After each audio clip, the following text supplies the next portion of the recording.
ಸುದೀರ್ಘವಾಗಿ ಮಾತಾಡಿದ್ರಿ ಸಚಿವ ಸ್ಥಾನ ಭರವಸೆ ಸಿಗ್ತಾ ಅಂತ. ಸ್ವಾಮಿ, ಸುದೀರ್ಘವಾಗಿ ನಾನು ಮಂತ್ರಿಮಂಡಲಕ್ಕೆ ನನಗೆ ಸೇರಿಸ್ಕೊಡಿ ಅಂತ ನಾವೇನು ಕೇಳಿಲ್ಲ. ಯಾಕಂದ್ರೆ ಅವ್ರಿಗೆಲ್ಲ ಗೊತ್ತಿದೆ, ನಾವೆಲ್ಲ ಭಾಳ ಸೀನಿಯರ್ ಇದ್ದೀವಿ, ಕರೆಕ್ಟ್ ಟೈಮ್ಗೆ ನಾವು ಏನು ಮಾಡಬೇಕು ಮಾಡ್ತೀವಿ ಅಂತ ಹೇಳಿದ್ದಾರೆ. ನಾವು ಪದೇ ಪದೇ ಸಣ್ಣ ಹುಡುಗರ ಥರ ನಾವು ಮಂತ್ರಿ ಮಾಡಿ ನಾನು ಹಿಂದೆ ಬಿಡಲ್ಲ.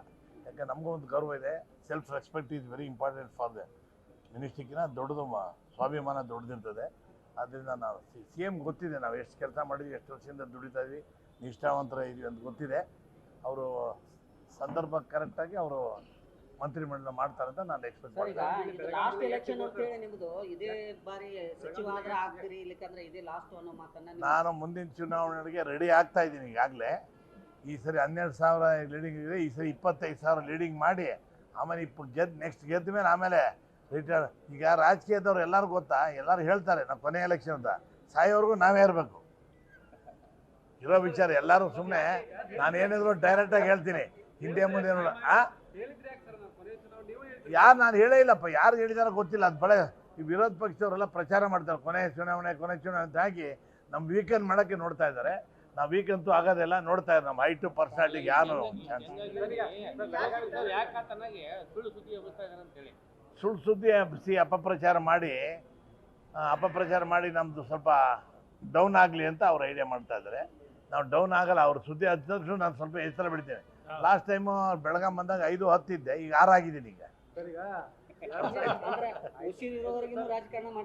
ಉಸಿರಿರೋವಾಗ ರಾಜಕಾರಣ ಮಾಡ್ತೀರಿ. ಅಂಥ ಸಂದರ್ಭದಲ್ಲಿ ಆರೋಗ್ಯ ಹದಗೆಟ್ಟು ಇದಾಯಿತು ಅಂದ್ರೆ ಆಮೇಲೆ ನಾವು ಮುಂದಿನ ಪೀಳಿಗೆಗೆ ನಮ್ಮ ತಮ್ಮನ ಮಗ ಅನಿಕೇತ್ ಅಂತ ಇದ್ದಾನೆ, ನಮ್ಮ ತಮ್ಮನ ಮಗ ಇದ್ದಾನೆ.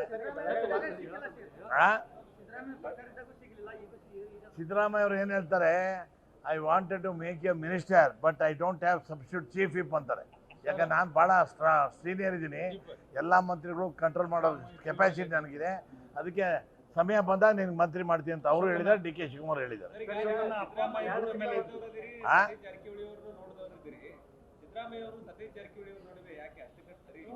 ಏನು ನೀವು ಅದನ್ನು ನೀವೇ ಕ್ರಿಯೇಟ್ ಮಾಡಿ. ನನಗೆ ಪ್ರಕಾರ ಅವರಿಬ್ಬರು ಚೆನ್ನಾಗೇ ಇದ್ದಾರೆ, ಎಲ್ಲರೂ ಚೆನ್ನಾಗಿದ್ದಾರೆ. ನೀವೇ ಹಿಂಗೆ ಕೇಳಿ ಜಗಳ ಅಂಟಿಸ್ತೀರಾ ಅಂತ ಕಾಣುತ್ತಪ್ಪ. ಏನು ಗೊತ್ತಿಲ್ಲ, ಅವ್ರವ್ರ ಸಂಬಂಧ ಅವ್ರು ಏನೇನು ಯೋಚನೆ ಮಾಡ್ತಾ ಇರ್ತಾರೆ. ಒಂದೊಂದ್ಸರಿ ನನ್ನ ಪಕ್ಕದಾಗಿದ್ದು ನನ್ನ ಹತ್ರನೇ ಮಾತಾಡ್ತಾರೆ ಸಿದ್ದರಾಮಯ್ಯ ಅವ್ರು. ಎಲ್ಲ ದೇಹ ಇಲ್ಲಿ ಇರ್ತದೆ, ತಲೆ ಎಲ್ಲ ಇರ್ತದೆ, ಹಂಗಾಗಿ ಕೆಲವು ಟೈಮ್ನಾಗೆ ಮಾತಾಡೋಕ್ಕಾಗಿರಲ್ಲ. ಅದಕ್ಕೆ ಏನು ತೊಂದರೆ ಇಲ್ಲ. ಯಾರು ಸಿದ್ದರಾಮಯ್ಯ ಅವ್ರ ಮನೆಗಿದ್ದಾರೆ, ಆರಾಮಾಗಿ ರಾಜಕಾರಣಕ್ಕೆ ಸಕ್ರಿಯವಾಗಿದ್ದಾರಲ್ಲ, ಅವ್ರು ಆರಾಮಾಗಿದ್ದಾರೆ. ಇನ್ನು MLA ಇದ್ದಾರೆ, ಎಲ್ಲ ನಮ್ಮ ಪಕ್ಷಕ್ಕೆ ಅವರು ಬೆಂಬಲ ನಿಂತ್ಕೊಂಡು ಮುಂದಿನ ಚುನಾವಣೆಗೆ ಅವರು ಕೂಡ ಡಿ ಕೆ ಶಿವಕುಮಾರ್ ಸುಮ್ಮನೆ ಇರ್ರಯ್ಯ ನೀವೆಲ್ಲ. ಎಲ್ಲಿಗೆ? ಬೆಳಗಾಂ ಜಿಲ್ಲೆ ಒಟ್ಟು 3 ಕೊಡು ಅಂತ ಹೇಳಿದ್ದೀವಿ, ನೆನ್ನೆ ಕೂಡ ಹೇಳಿದ್ದೀವಿ. ಎಲ್ಲ ಶಾಸಕರು ಮೀಟ್ ಮಾಡಿ ಬೆಳಗಾಂ ಜಿಲ್ಲೆ ಭಾಳ ದೊಡ್ಡದು. ಹಿಂದಿನ ಮಂತ್ರಿಮಂಡಲ BJP ಆಗಲಿ ಯಾವ ಪಕ್ಷ ಬಂದರೂ ಕೂಡ 2-3 ಅಂತೂ ಕಾಯಂ ಇದ್ದಿದೆ. ಒಂದು ಕೆಲವು ಟೈಮ್ 4 ಆಗಿತ್ತು ಒಂದು ಸರಿ. ಹಾಗಾಗಿ 3 ಕೊಡಲೇಬೇಕು ಅಂತಂದರೆ ಆಯ್ತು ಮಾಡೋಣ ಅಂತ ಹೇಳಿದ್ದಾರೆ, ಡಿ ಕೆ ಶಿವಕುಮಾರ್ ಹೇಳಿದ್ದಾರೆ. ಓಕೆ, ಥ್ಯಾಂಕ್ ಯು, ನಮಸ್ಕಾರ.